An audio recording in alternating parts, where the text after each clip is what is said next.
So I'm assuming that that's a signal for us to begin. Or to go to sleep. Or to go to sleep, yes. You can already see how good this talk will be.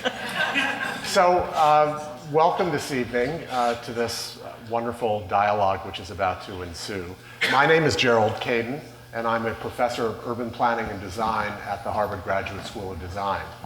And our special guest this evening is Dr. Judith Rodin, who is president of the Rockefeller Foundation and has been from 2005 to the present, a nice and long run. And before that, Dr. Rodin was president of the University of Pennsylvania, and before that, provost at Yale University, and before that was climbing that academic ladder to the great success that she has had. At the Rockefeller Foundation, I think it's fair to say that she has energized the foundation in a number of respects, but for purposes of this evening, she has really put the foundation squarely on the map in terms of this question of resilience, and at a broader level, the future of the planet. So that's a nice kind of energy to bring to the Rockefeller Foundation. She's an active participant in global fora, which you must be if you're going to be dealing with this issue, including the World Economic Forum, the Council on Foreign Relations, the Clinton Global Initiative, and the United Nations General Assembly. She's a member of the African Development Bank's high-level panel and a board member of the Alliance for a Green Revolution in Africa. In 2012, Governor Cuomo of New York appointed her to co-chair the New York State 2100 Commission dealing with long-term resilience, obviously following Superstorm Sandy. Dr. Rodin is a research psychologist by training. She's the author of more than 200 academic articles and has written or co-written 13 books. That's quite a level of productivity. Did you ever get tenure? And she's received 19 honorary degrees. In those popular citations, she's been named one of the 50 most powerful women in New York by Crain's, one of Forbes magazine's world's 100 most powerful women, 3 years in a row. And these are indications of a lot. We could talk about what they are. I think they're important. She serves as a member of a number of for-profit and not-for-profit boards, including Citigroup, Laureate Education, Comcast, and the White House Council for Community Solutions. She is a graduate of the University of Pennsylvania and earned her PhD in psychology from Columbia University. Now, for our purposes this evening, she's a guest at Harvard University, and she is the author of a new book entitled, and I will now hold it up, and I will be selling copies. No, I won't be doing that. But The Resilience Dividend, Being Strong in a World Where Things Go Wrong, which was published by Public Affairs in 2014. And this evening, Judy and I will be talking for about 30 to 40 minutes or so, and then we'll turn it over to you for questions and comments. We'll have a microphone that will be distributed, and you'll please be asked to identify yourself before speaking. So with that, let's begin our conversation. And with everything that I said about you in my introduction, how did you have time to write a 14th book? Or maybe that was part of the 13, so it wasn't. This is a book that's very near and dear to my heart. As you described my career, I started as a research psychologist, and in some of my early work, I was interested in the question of coping with stress and why some people seem to do so much better in the face of adversity than others who seem to be beaten down. We didn't call it resilience then, but it was very much the underpinning of what has become a real lifelong interest. So one makes time for the things one is passionate about.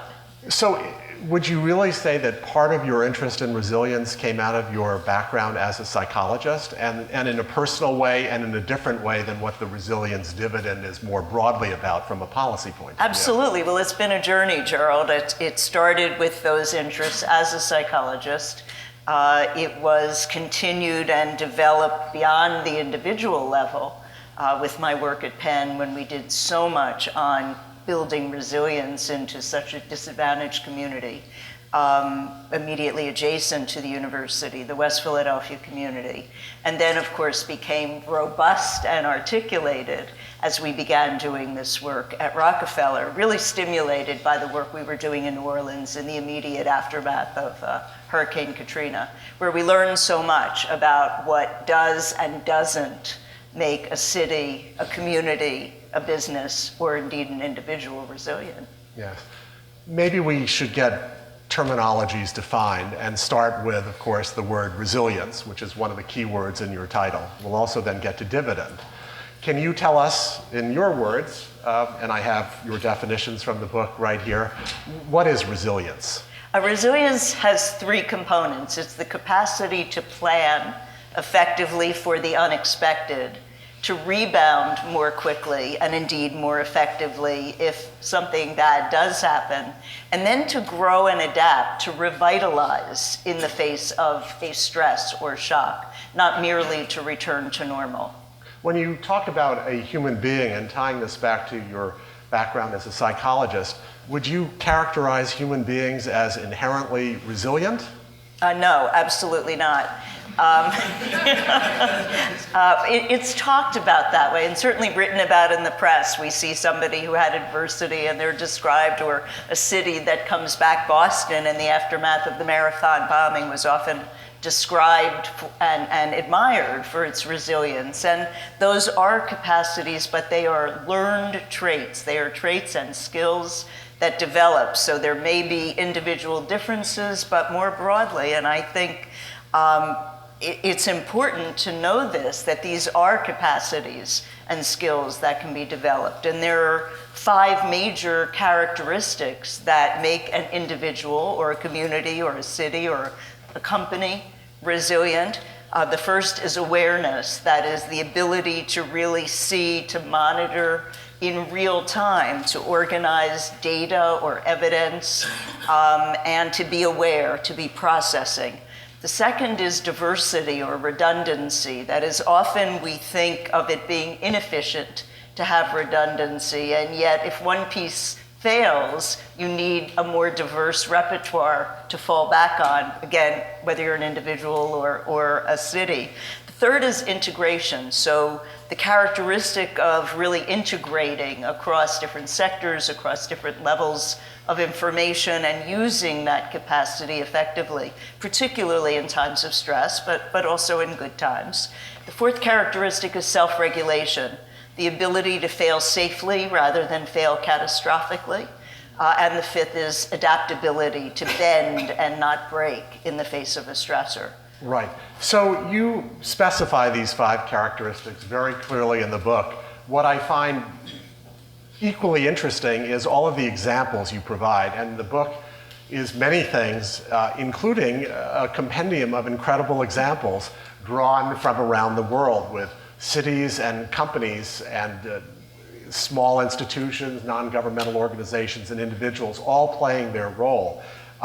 There are entertaining ones, and I'd love you to talk about a few of them that you think are particularly instructive for any of these 5 characteristics of resilience. And do feel free to talk about Lululemon, if you like, as an example of the diverse characteristic of resilience. Absolutely. Some of you know that Lululemon is an athletic, usually yoga pants company, and they had a catastrophic failure in 2011 when their yoga pants were found to be way too sheer. Their problem was, that's a problem, but they had only one source for the fiber and one manufacturer in the world that could make it.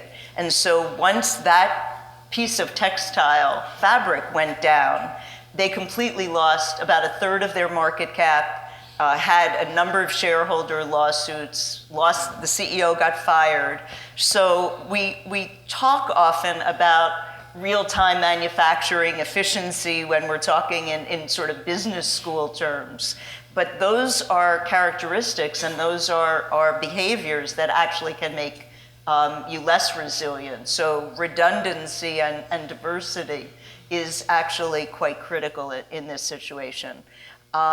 We can think about all kinds of great responses. For example, the I think very salient example of New Orleans. After Katrina, New Orleans was a failure. The levees breaking was only the final straw, but it was a real social and economic and political failure for many years before. And so it was a catastrophe in the making, and the levees breaking was the final blow. But New Orleans really used that opportunity, and this is the 10th anniversary of Katrina, so we can see it now over a 10-year horizon.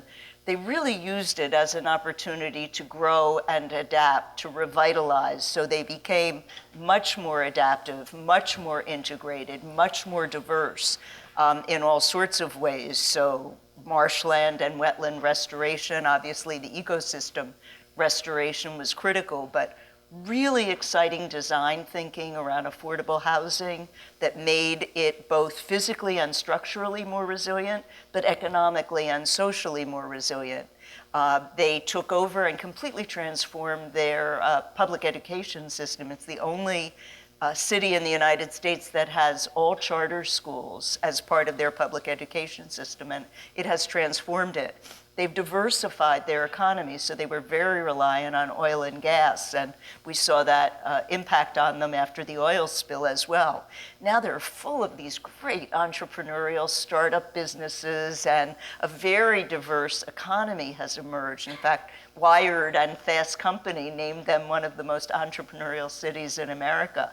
So you can see these characteristics being intentionally built as part of the revitalization process, and it's a great example. Yes. You also use the example of Medellin as a before and after example with very startling statistics on the homicide rate back in the 1980s and early 1990s and how people would have not viewed Medellin necessarily as a tourist destination at that time. Whereas today, it's named one of the top cities in the world, it's innovative, all of these sorts of things.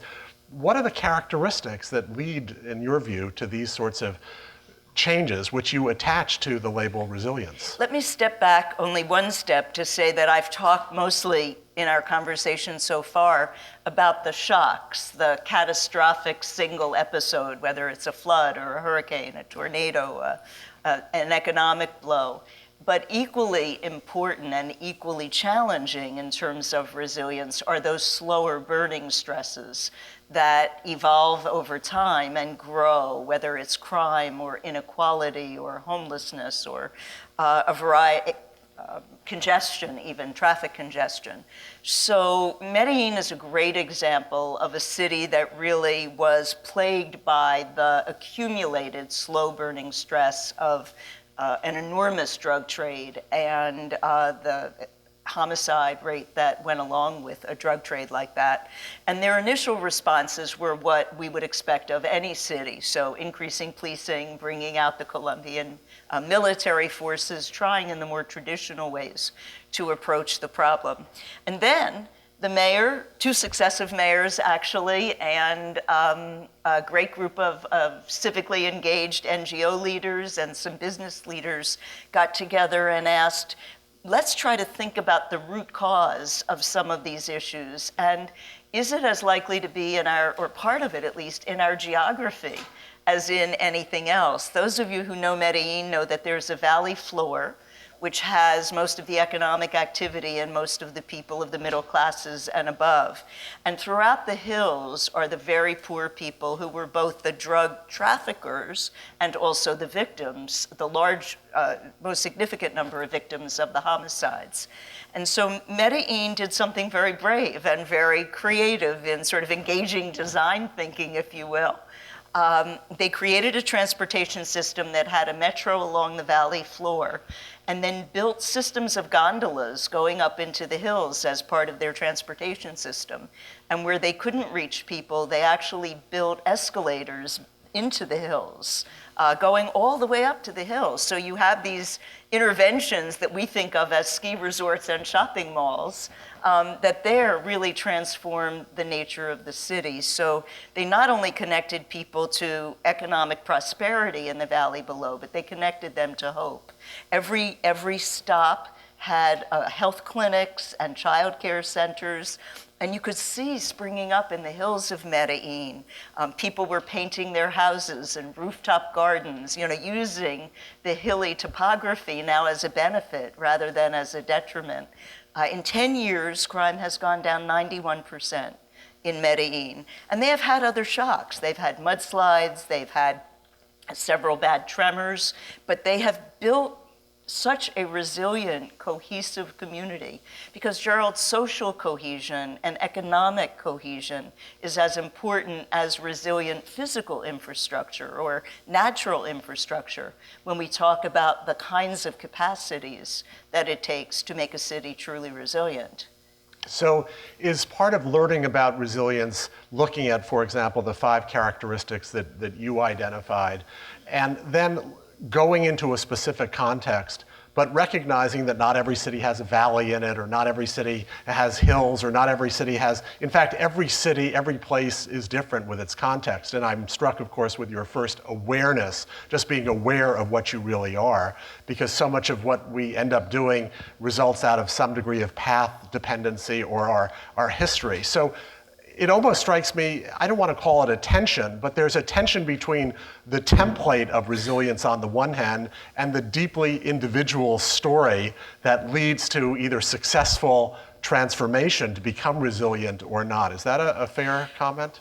What the awareness does is allow you to really understand the true characteristics. So let's take a city, for example. As you know, Rockefeller launched in our centennial in 2013 a challenge called 100 Resilient Cities. Yes. And we will be choosing 100 global cities to work with us in this network.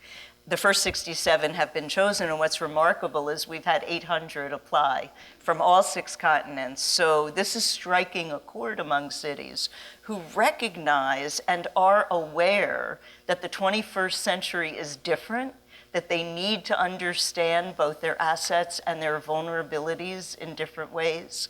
And we don't give them a prescriptive formula, but we do give them a template to start those analytics. So they assess themselves on leadership and governance. They assess themselves on health and well-being, on economic and social outcomes, and then on physical and man-made and natural infrastructure. And often what cities think their assets or risks are quite different when they develop this kind of integrated awareness. That begins a strategy process, and then in 100 Resilient Cities, they get some amazing things, which is really the innovation. Every city gets a chief resilience officer, as Boston will. Boston has just been selected to join this network. And that chief resilience officer, and we're looking for applicants, I should be saying, on behalf of the mayor. What's the salary, by the way? It's an amazing job, great salary, amazing job, because the innovation is that this person will be a senior level in city government, reporting directly to the mayor, whose job it is to both integrate across all the silos of government and integrate between government and other entities in the city, whether it's civil society or the business sector or the like. And we already have 27 from our first cohort. And we've just seen some amazing results. So the Chief Resilience Officer plays a significant role, and he or she becomes part of a global network. But after the city does its analyses and constructs its resilience strategy framework, they have access to a platform of goods and services that we've put together only for our cities. So Palantir is doing big data analytics for the cities so that they actually can integrate all of their data in very unique and really important ways. Swiss Re has given all the cities their CatNet technology, which is a risk assessment. The American Institute of Architects is doing pro bono land use planning and design planning for the cities. Microsoft has just put on the platform a cybersecurity technology that they've developed. Veolia, the French water company, is doing water management for the cities. So this is an enormous opportunity for cities to, once their awareness is really activated, to then work on the other 4 characteristics and do so with a group of private sector and public actors that will really help them. I was on a morning television show, and the chief engineer at Sandia National Laboratories called my office and said, we want to be part of this. We want to go on the platform. It's a national lab that does very complex, both risk assessment, but also complex modeling and strategies, as well as engineering and design. So the cities will have access. Norfolk is already using both Palantir and Sandia, and we're seeing amazing outcomes. Right. Now, I was very interested in this Chief Resilience Officer.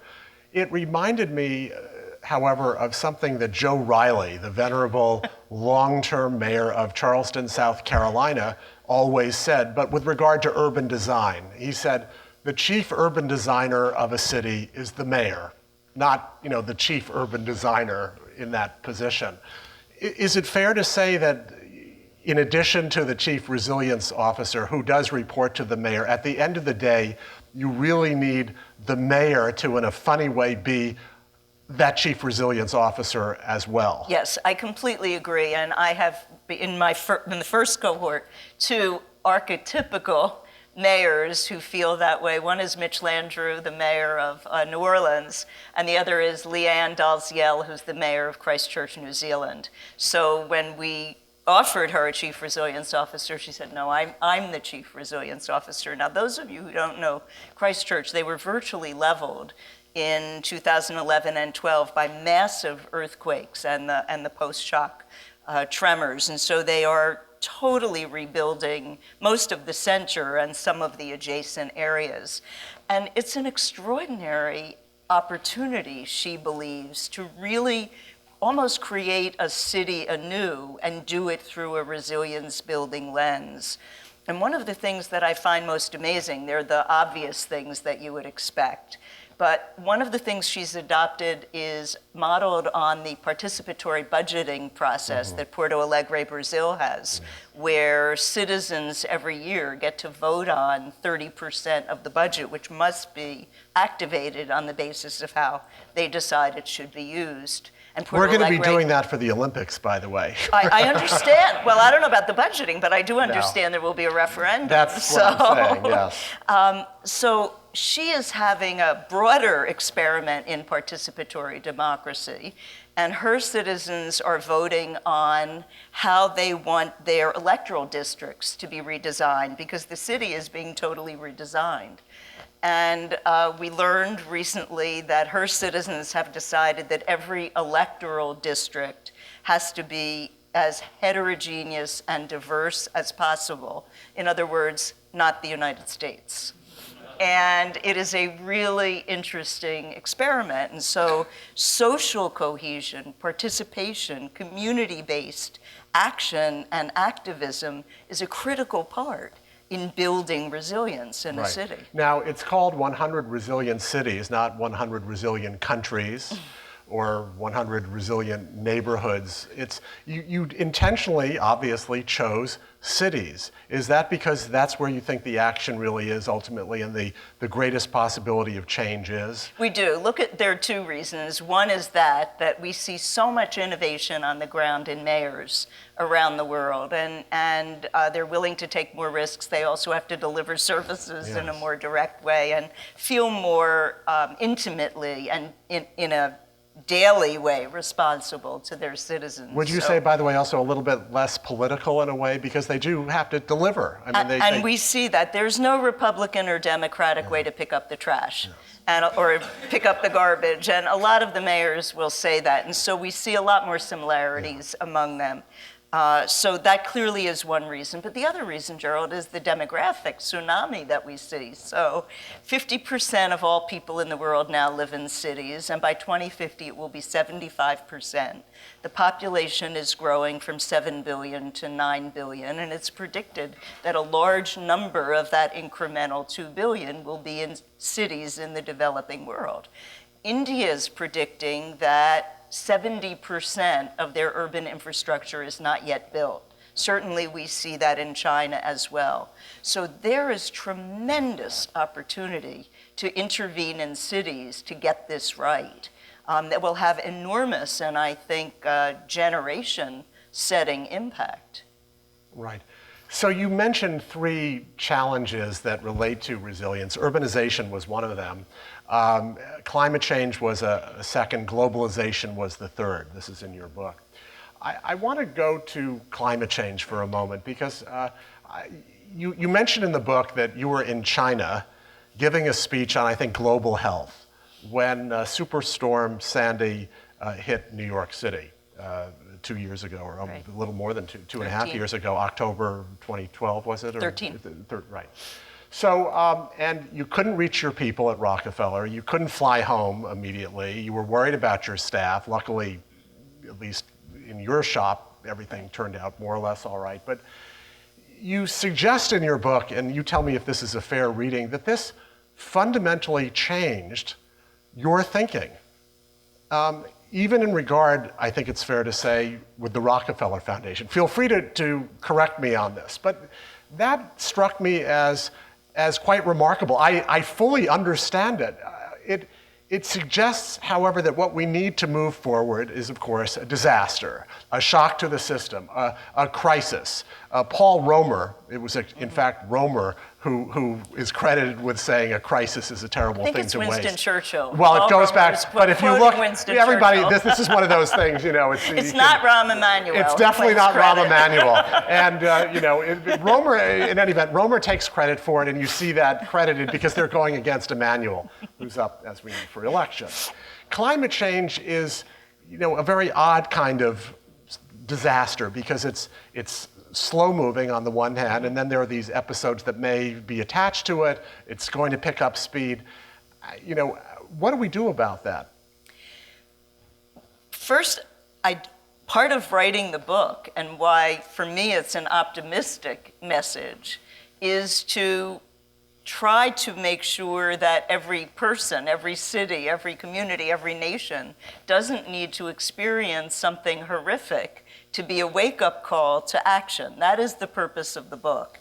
And the title, The Resilience Dividend, is to use so many of these cases to demonstrate that the investments made now yield benefits in the good times. So they're not only prevention for the bad times, although they do serve that function, but they yield all kinds of investments, and I've talked about some of them already.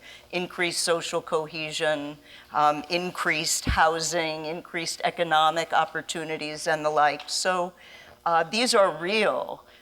What I want to make happen is that not every disruption must become a disaster, and not every place needs a disaster in order to have a wake-up call. Right. But that puts a lot of weight on your book, it seems to me.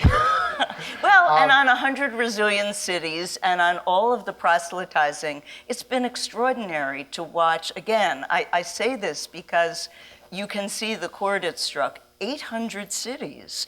We had some cities apply where we scratched our heads and said, how did they even hear about us? How could they have known about this? So we are seeing all over the world, cities watch one another. You mentioned globalization is one of these dramatic forces.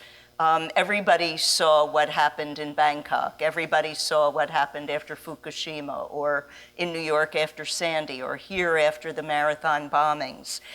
People are seeing all over the world, leaders especially, and so they are starting to really want to do some of this prevention and planning in advance. The goal really is to avoid the unmanageable and manage the unavoidable. We can't prevent everything, but can we structure in building these capacities ways that enhance the benefits and functioning in the good times, as well as being more protective in times of stress and shock? So the pessimism to your optimistic side is that the lights go down in the room and people actually forget, and suddenly a year or two later. So, I mean, there's that sort of duality of this. It strikes me that, and you're saying, well, we're doing 100 resilient cities, we're getting all these applications.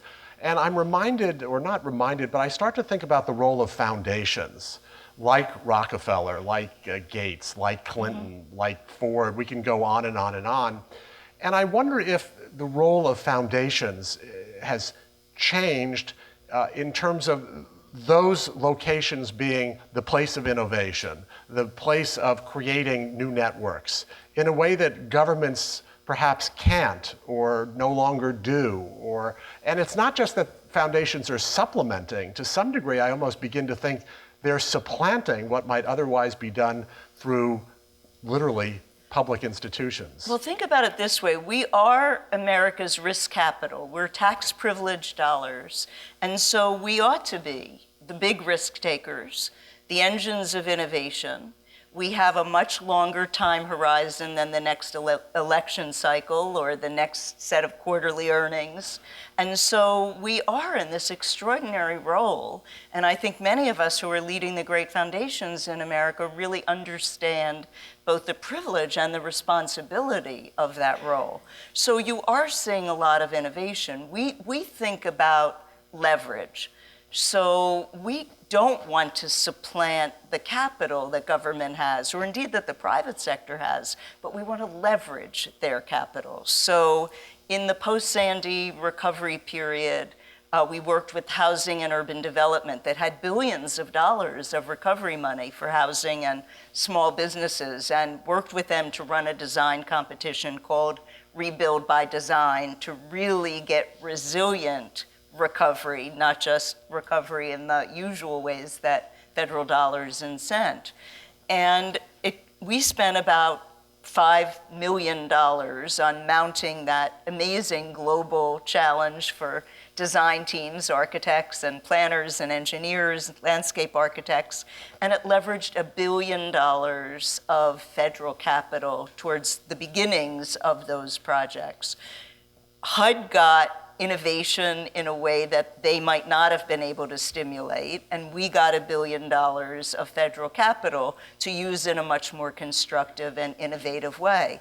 That starts to build on itself. So now, based on the success of Rebuild by Design in the Sandy impacted areas, and I've just come from Washington yesterday, we were asked by I'm sorry, HUD, what were you doing in Washington yesterday? doing the National Resilience Academies. I see. Having dinner with the president. But President of Harvard. No. but we were asked to run a similar design competition for the 67 communities that had federal disasters declared between 2011 and 2013. So 67 across the United States. And we actually, as a foundation, ran resilience academies for them. We developed a resilience curriculum. We have experts, some of them from your school and others who are doing charrettes with them. And I attended a couple of them, and you watch these sort of wizened county commissioners, come in and wonder why the heck they have to be there, and is that the only way they're going to get the money? And after 2 days, they're completely transformed in really walking the walk in some design thinking, in understanding what building resiliently as well as building resilience is really all about. That will unleash another $1 billion of HUD CBDG money, Community Block Development Grant money. But that's not a lot for 67 communities, but many of them have really come away from this saying, it has fundamentally transformed the way I think. Your own mayor, in his letter supporting the 100 Resilient Cities application that Boston made, which was a very brave, I thought, and forward-looking application, said, I was new to my mayoral term when my team brought this idea to me. And in bringing my whole team together across so many units of government and meeting with private sector and civil society actors, even if you don't choose us, it will transform the way we work. And we're seeing that in many, many places around the world. Right. Rebuild by Design has been one of the most successful design competitions in lots of respects, including bringing together all sorts of people. More broadly, do you see the competition or a contest mechanism, which is sweeping the world? Everybody does a contest. It's all over television, cooking and fashion. I mean, contests are it. Competitions are it. In fact, to the point where, and I'll put in a plug, next month I'm co-chairing a conference at the Graduate School of Design with the Van Allen Institute, one of the competition advisors, on design competitions. Are these the ways to, that's right, April Everybody should come. 23rd and 24th, right next door, Gun Paul. Is this a mechanism that you think has real legs that can secure innovation in a way that other more traditional mechanisms are unable to secure innovation? I think it does. We've been at this a long time, we at Rockefeller, in sponsoring and promoting competitions. We saw very early an interesting model. Innocentive was spun off by Eli Lilly, and they found that the capacity to run competitions, engaging scientists and engineers around the world to solve last mile pharma science problems was a much more efficient way to get new ideas and great solutions than just building more laboratories internally and having the kind of process that most traditional R&D. We thought that was an amazing idea, and we generalized it to the not-for-profit sector, and we learned a lot. Ashoka began running what they called collaborative competitions. Another interesting idea where you're not hiding your solutions from one another, but you show your solutions as the process unfolds, and ultimately they demonstrated you get a much more innovative outcome in that way. And now with technology, you can do these kinds of things virtually. So it's not surprising that we're seeing competitions explode. It's a way to engage a global community, a way much more inexpensively to really source innovation. And it kind of gets the juices going. It's an adrenaline mover. So that is a creativity, I think, motivator as well. It is. Of course, the inexpensive part of it sometimes rankles those people who are, participating inexpensively by losing the competition and not getting paid, and that's always one of the issues here. I wanted to just spend a moment on the word dividend, because your title is The Resilience Dividend, and I was interested in the word dividend because, first of all, it's a business analogy, one could claim if one wanted to. And also, you have a lot of examples drawn from business in your book, which is valuable. But you take resilience and the dividend and put an interesting twist on it. You write, ideally, as you become more adept at managing disruption and skilled at resilience building, you are able to create and take advantage of new opportunities in good times and bad. That is the resilience dividend. It means more than effectively returning to normal functioning after a disruption, although that is critical. It is about achieving significant transformation that yields benefits even when disruptions are not occurring. It's basically, resilience is the gift that keeps on giving even after you're back to where you were, even after you've bounced back. It is, absolutely, and I'll give some tangible examples, although thank you for quoting that passage, because it's a much broader concept and it gives in so many different ways. One of the responses to the Rebuild by Design competition was the city of Hoboken has a lot of flooding, even in normal rainstorms. Very, very stressed with regard to underground, with respect to parking generally, and lacks green recreational space. So one of their solutions was to use a Dutch engineering technology that has underground parking garages that in the good time are parking spaces, and in the flooding can serve as water overflow tanks. The surface levels are greened so that there's now new recreational capacity. So in the good times, this is yielding a resilience dividend, but it's three bangs for $1, yes, essentially. We can see the same thing in social cohesion, in rebuilding the way communities develop, and one doesn't need or expect stressors to do that. And the communities that have greater trust, communities that are more cohesive, yield dividends every day, and we see that in all kinds of ways. Economic benefits. As we talk about building resilience. There are so many opportunities, business opportunities, that are associated with these characteristics. Awareness, so I've talked about big data analytics, self-regulation, all kinds of new sensing mechanisms, the Internet of Things and the like. 3D printing, which is an amazing resource for building resilience. And so we're seeing a industry developing here that really is job creating in all kinds of new ways that's yielding benefits in the good times. So I can go on, but I think it gives really texture to the notion of what the dividend is, even before and hopefully even if the bad thing never happens. Yes. We do know that resilience by the poor is dramatically more difficult than resilience by the rich. In fact, some people, I think, argue, I don't even think argue, they do argue that poverty is the single most important indicator of whether somebody or an institution is indeed resilient or not. Don't we really need, at the end of the day, a express redistributive approach on this resilience dividend that you're talking about, in which the better off really pay off the dividend and the worse off end up receiving it? Well, social and economic inequality diminishes both individual resilience, community, and civic resilience more broadly. So certainly it is why it's one of the 4 domains that we both analyze and intervene in.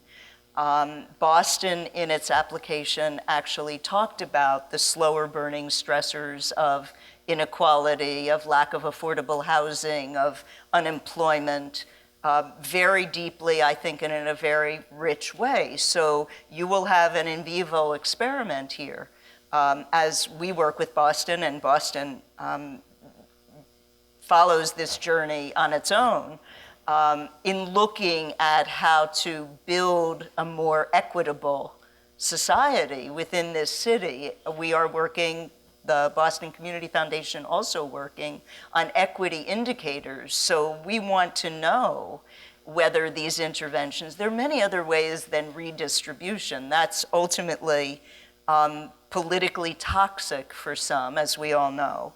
And so the question of what mechanisms will allow us to really focus on lifting people out of poverty. And this is where Rockefeller has such an amazing advantage. We're 102 years old. We began our work really looking at poverty in the rural South in the United States and looking at hookworm and illiteracy. And from that set of analyses grew the field of public health. We endowed and created the Harvard School of Public Health, although we didn't name it.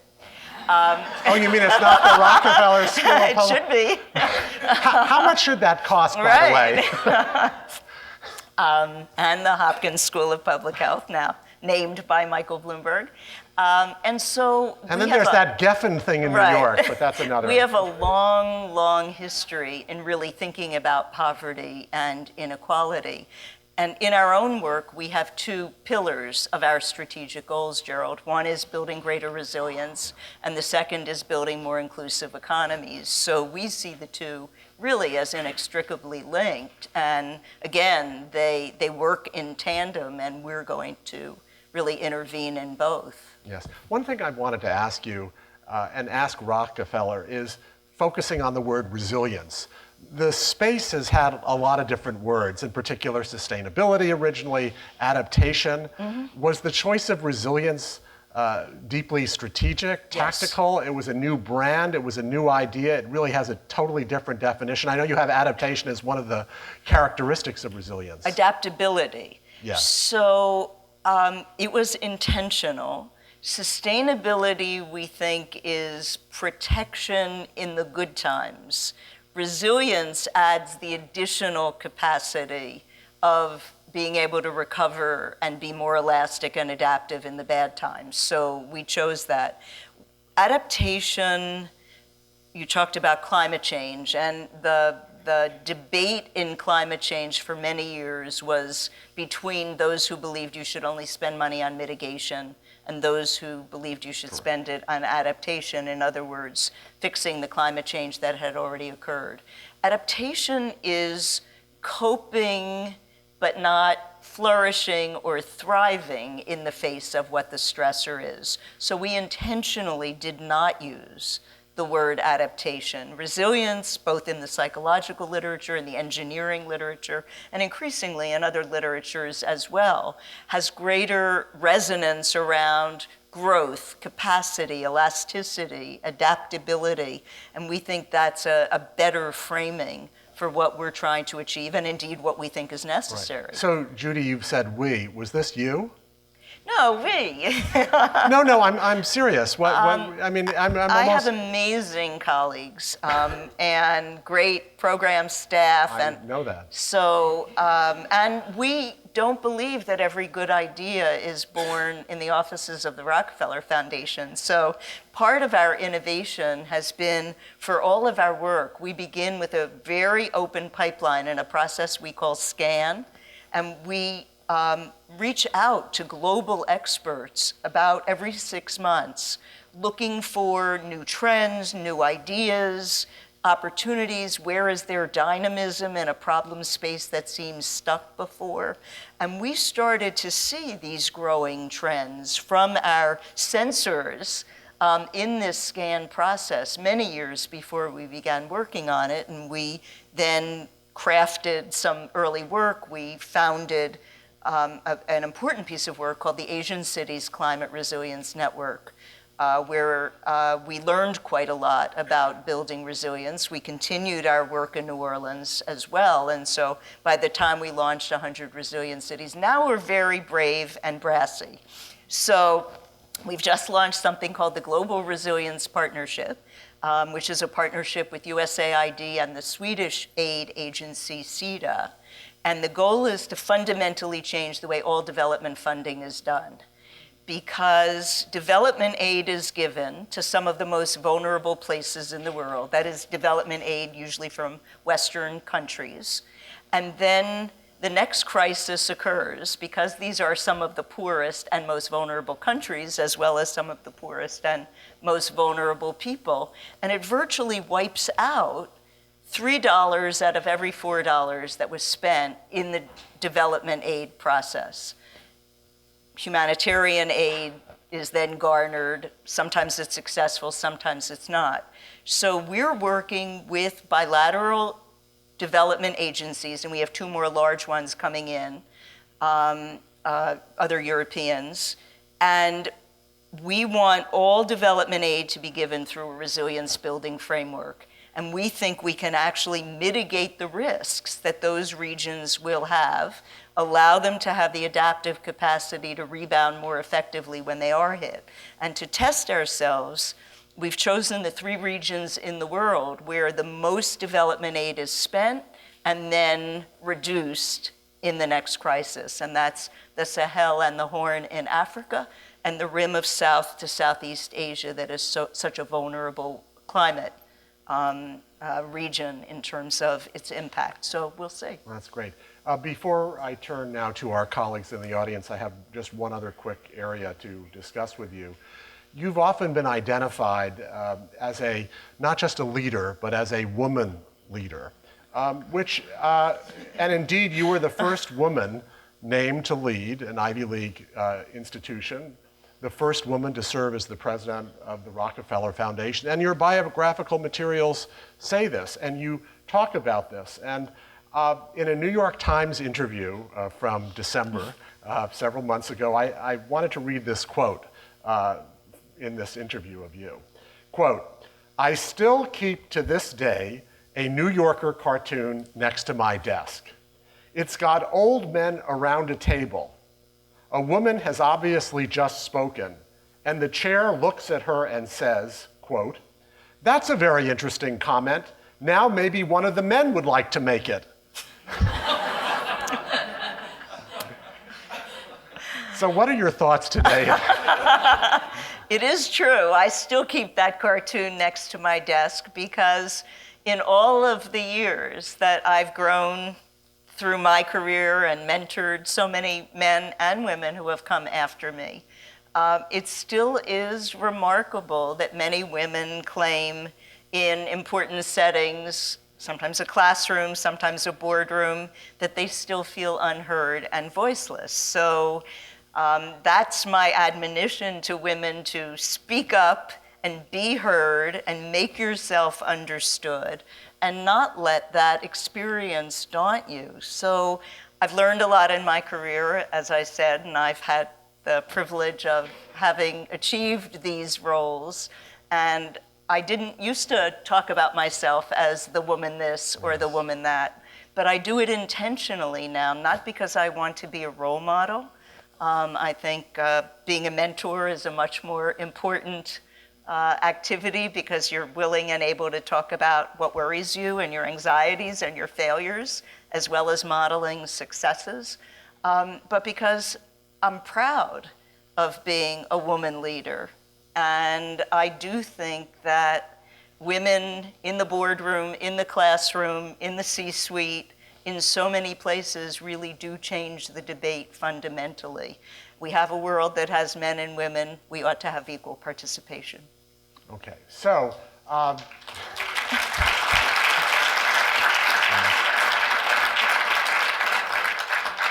you also quote Violet Crawley, the lady Grantham of Downton Abbey in your book. And she says, all life is a series of problems which we must try and solve. All right, so it's time for questions and comments from the floor. You, sir, had your hand up there. So wait for the microphone. When it arrives, please identify yourself. Keep it short, and we'll make good use of our remaining time together. Hi, my name is Brad Johnson. I'm just a Harvard spouse, but I did do the summer GSD architecture program, which I heartily recommend. I'm taking a risk here and would like to pose two hopefully challenging questions. But I just want to say that this has been a fascinating and inspiring talk. My first question is about New Orleans. My understanding is that since Katrina, its income inequality, its economic inequality has continued to grow. I have to admit, I was checking my phone, and it's at its Gini coefficient is at the level of Zambia right now, and I'm wondering if that, kind of how that plays into the question of resilience. And then my second question is about climate resilience, and I worry that the trap that we may fall into, given that global warming won't stop until we stop burning fossil fuels, is that, say, for example, with New York, that all of this good work that's being done, literally the billions of dollars, the effort of so many really good people, is basically going into protecting New York City's ability to finance the global fossil fuel economy, and thus put all of that fundamental resilience, make it a lie. So I guess those are the two questions there. Let me answer the second one first. We really believe, from working globally in some of the poorest countries in the world, that it's a Western luxury to only think we should focus on mitigation and reduction of fossil fuels. This is not a zero-sum game. Of course we have to focus on reduction of fossil fuels, but no matter how much we do now, it will not turn back what has already happened in some of the poorest places in the world who have to cope every day with the effects of climate change that have already occurred. So we absolutely need to do both. I do think that we are seeing some of the large global banks reducing their financing of fossil fuels, so it's a work in progress. As you know, many of them have signed on to resolutions to do that. They are forming green banks and green infrastructure. So let's give them pause to see whether this is a new trend, and I think a very favorable one that we're seeing, at least at the emergent level. In terms of New Orleans, resilience isn't a destination, it's a journey. And so they are 10 years into building their resilience as a journey. Crime is still very high. Poverty is still real and very significant. But those same poor people now have children who are performing higher and better in schools because the schools are better. So we're seeing much more opportunity for the next generation than we would for people in equal poverty in other places. It's moving. It hasn't fully moved. And I think as we do the work in Boston, as we do the work in so many places around the world, we have cautioned all of the actors who are engaged. There will be early wins, and they are amazing. There are singles and maybe doubles, but the home runs come over a longer period of years. And then next, over there. Hi, my name's Allison, and I'm a recent graduate of the planning program here at Harvard. My question's about monitoring and evaluation for the 100 Resilient Cities program. It's easy to be the second investor if you've been able to show that there's success in a program. And the Rockefeller Foundation has the privilege and luxury of being that first investor and really providing a lot of resources to the first 100 cities. And what are you doing to look at making the case for the next 100 cities or the 700 cities that weren't selected to ultimately make these investments on their own and understand what they'll get out of that same process over time?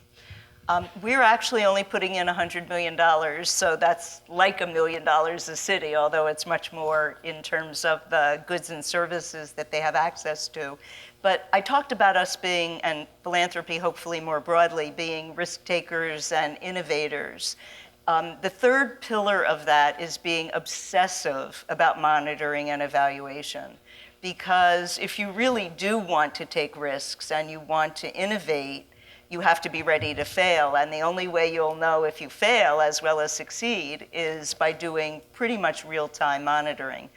So all of the cities have real-time monitoring. We have just gotten the first 9 cases, which are more qualitative, done by the Urban Institute for the cities, the 9 cities that are furthest along on this. And we're making modifications based on what we learned. So it's also an opportunity to keep correcting. Our goal is to create a global movement, not to make 100 cities resilient. That's the epiphenomenon, but it's not the gold, the brass ring that we're really seeking. And so it is, the CROs are going to be 100 resilience practitioners.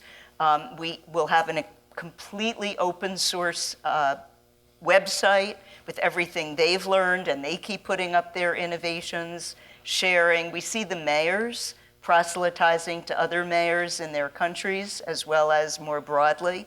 So we expect and hope and will fund to create this movement and really activate a much broader set of responses. We tell our board, if it's only 100 cities at the end of this, then we have failed.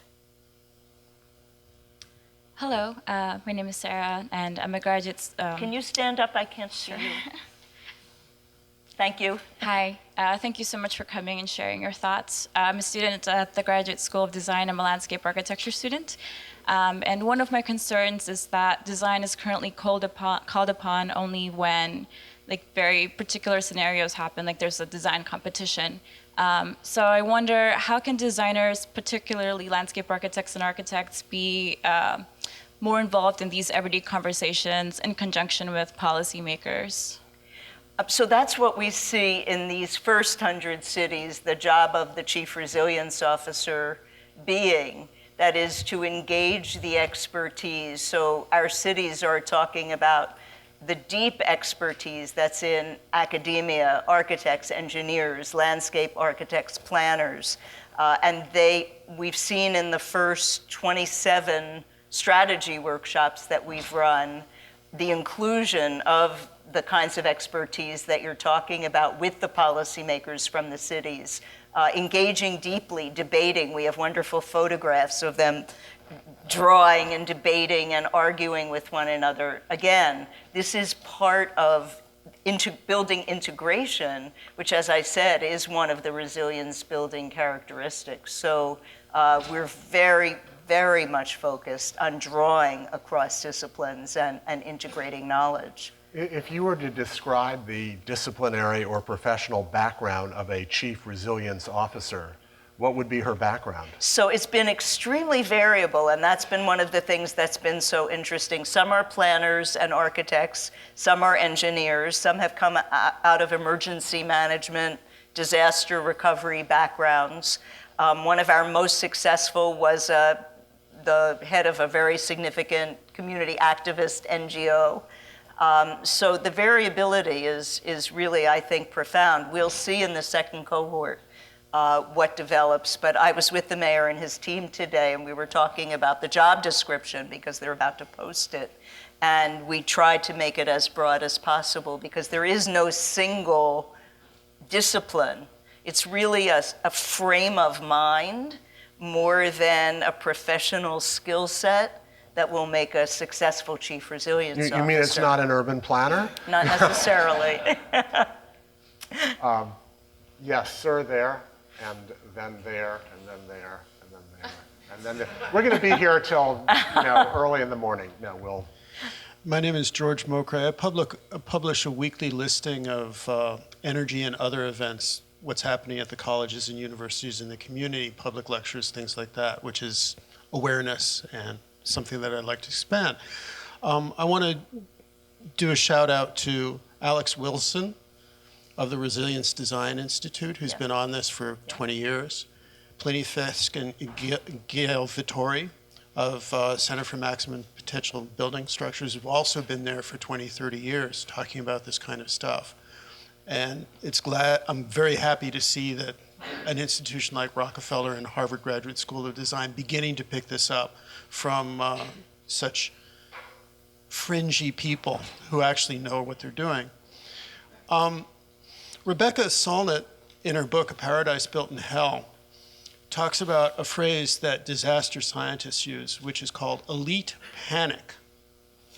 And one of the examples that she gives is what happened after the earthquake in San Francisco, where people banded together and had their own cook stoves and were feeding each other and all of that. Poor people, right? And what happened was that the elites became frightened of that self-organization and broke that all up. Same thing happened in New Orleans with the auditorium. The idea that all these people are looters, all these people are criminals.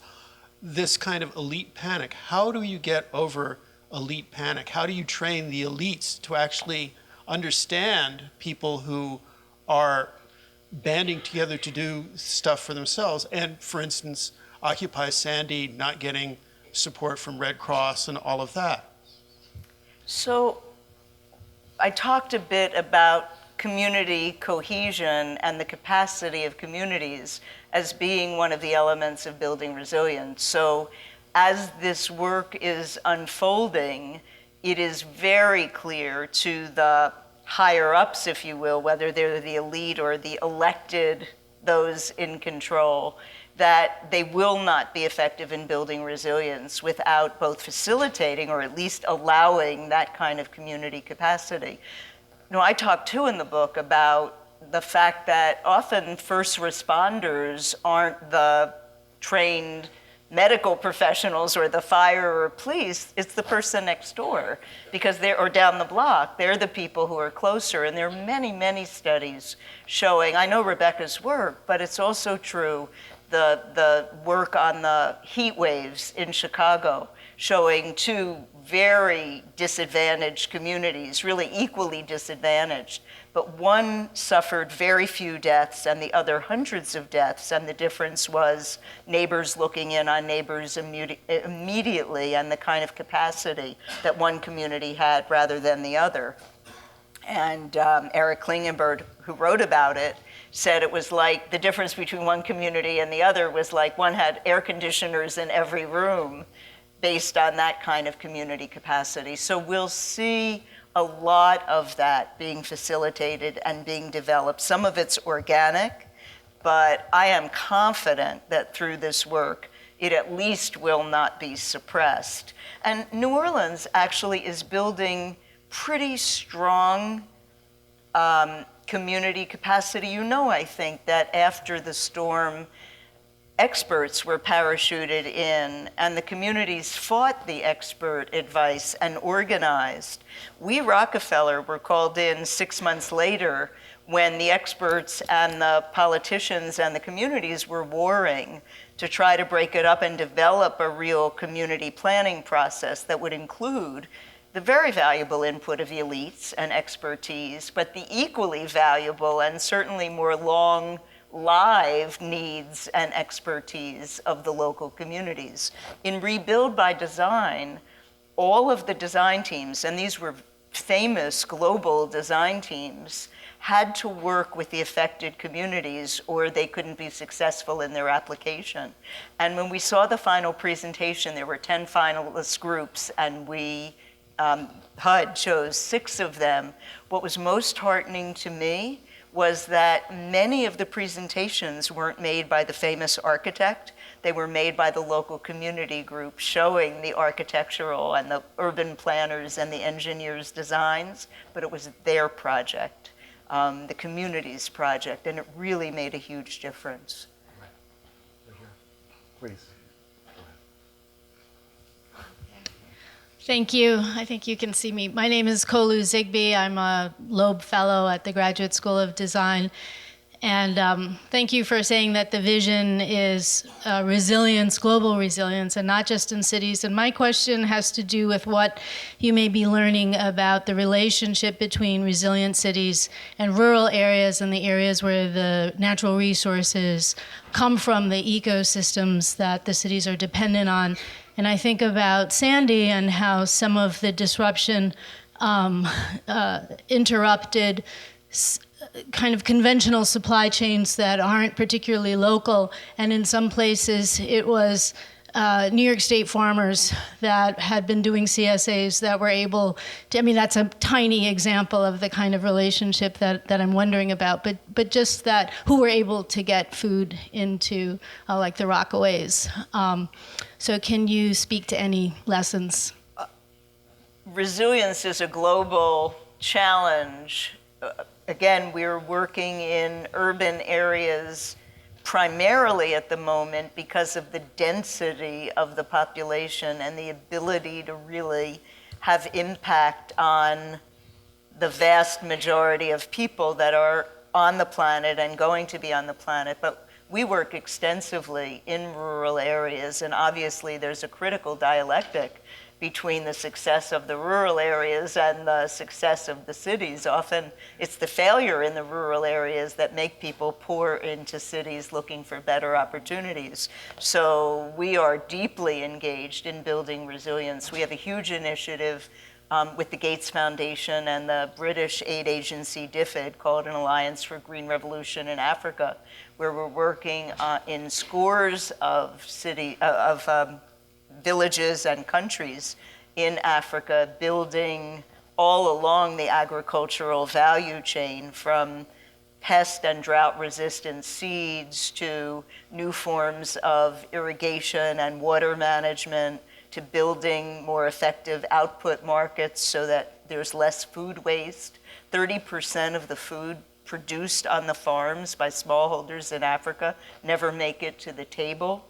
So how we build that value chain and put really a resilience framework around that is very much front and center of a lot of the work that Rockefeller is doing. And certainly the relationship and dependence of what are classically called urban areas on many other areas outside the urban has led one of our colleagues, Professor Neil Brenner, to write about planetary urbanization, that our sort of old definitions don't capture what's really happening. Just let me build on that, because we have a huge report coming out in The Lancet, the British medical journal, commission that we funded, looking at planetary health, taking this same notion. So the relationship between the health of the planet, the ecosystems, and human health is profound. Because of technology, we've seen improvements in health that are masking the fact that we are degrading resources and the ecosystem to such an extraordinary extent that we're not only making the planet vulnerable, but human health will be dramatically impacted. So all of these things are really tied up in one another, and seeing things systemically. One of the things that we do at Rockefeller is we take a very deep and broad systems approach to all of the work. So we want to understand. We may not intervene in all of these connections, but we want to understand them so that we know what we're doing, and we're looking for the places where an intervention might have the greatest leverage to really have tipping capacity for change. Right. We have time for 2 more questions, one here and let's say back there with the hand up. So my question was quite closely related to the previous one. As agriculture is embedded in both concerns for food security and water security, so to build on that question, it is how do you, as an organization, intervene in the field of agriculture, which is more dispersed than urban centers that you're currently focusing on through your efforts? So as I said, we're in 15 to 18 countries in Africa now. And we intervene all along the value chain, as I just described. It seems to us that these interventions are working sufficiently for us to begin to be concerned about the 30% that's due to waste and spoilage, 50%, up to 50% for grains and tubers. So how do we, because it degrades the ecosystem, it wastes water, it escalates food insecurity. So we will do a direct intervention, and maybe this is a good way to model what our systems approach is. There are new technologies now in storage that allow us to bring directly to the smallholder farmer storage technologies that weren't available inexpensively before, whether they're hermetically sealed bags or mini mobile kinds of processing technologies, such as we're seeing in Nigeria for cassava particularly, where they make cassava flour and cassava bread now on farm rather than wasting the cassava. We're working at that level, but we're also working with multinational buyers. We're trying to aggregate smallholder farmers into large groups so that multinationals will buy for them. And we have some agreements right now with SAB Miller, who purchased cassava, with Coca-Cola on mango, and with the World Food Program, who are sourcing grains. So that's a way of protecting the smallholder, making her less food insecure, starting to give her some opportunity for cash crops so that she can grow more resilient livelihoods, not just always be a subsistence farmer, by using our capacity and our convening power to mobilize across an entire supply chain. Cities become an important part of that because the multinationals sometimes reject products that aren't up to their standards. And what we're working on is creating secondary markets in cities near where the growers are so that you can develop a local economy as the middle class is willing to take more processed food, but fresh grown locally, and evolve another piece of the value chain that wasn't there before. So that's a systems approach, trying to build resilience in the issue of agriculture and food security. I just wanted to also understand about how you would work with the U.S. itself, where you have an issue of resiliency in agriculture because of monocrops in Iowa or growing crops in California where there's a water stress. Bigger question than we have time for. Okay. Everybody got one question. But Okay. So our final questioner over there, please, which will. What was that? I think the one question rule is, but thank you for those interesting questions. Hi, my name is Adriana. I'm happy that you are here because I've been involved in the resilience challenge and this idea of resilience at the Rockefeller Can Foundation. you hold the microphone closer? I can't hear you. I'm sorry. Now it works? Okay. So my name is Adriana. I've been involved and following what the Rockefeller Foundation has been doing. And I've been actually involved in Mexico City's application, and now I hope that I join the process. But I'm worried about the question of what happens next. Like right now, the foundation is working in this plan, but how are you what's the future of this, or how do you plan to engage further after the plan is made. And as you know, the resilience is a long-term project. So how is the future of this? So Mexico has chosen its chief resilience officer. As you probably know, it's in the middle of its strategy development process. So we'll see as the strategy unfolds what services and goods the city will need from the platform of goods and services that we have. That's really the sort of end of the first quarter of the process.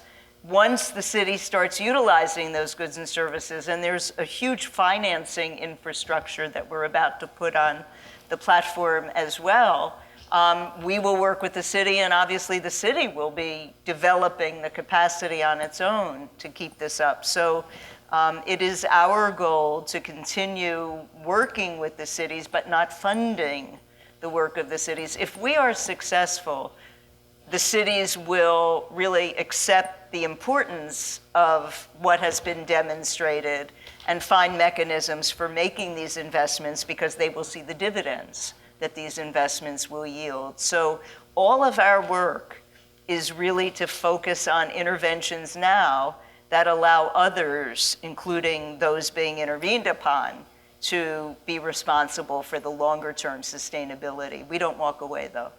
Great. So before I thank our guest this evening, let me thank, and I know Judy would join me, in thanking Carolyn Newton of the Department of Urban Planning and Design at the Harvard Graduate School of Design, and Joe Flattery of the Rockefeller Foundation, both of whom have tirelessly put this event together for us, and we thank you both. And now, you for an amazing interview. Thank you. But please join me in thanking Judith Rodin, president of the Rockefeller Foundation, for a terrific discussion. Thank you you very, very much. Thank you.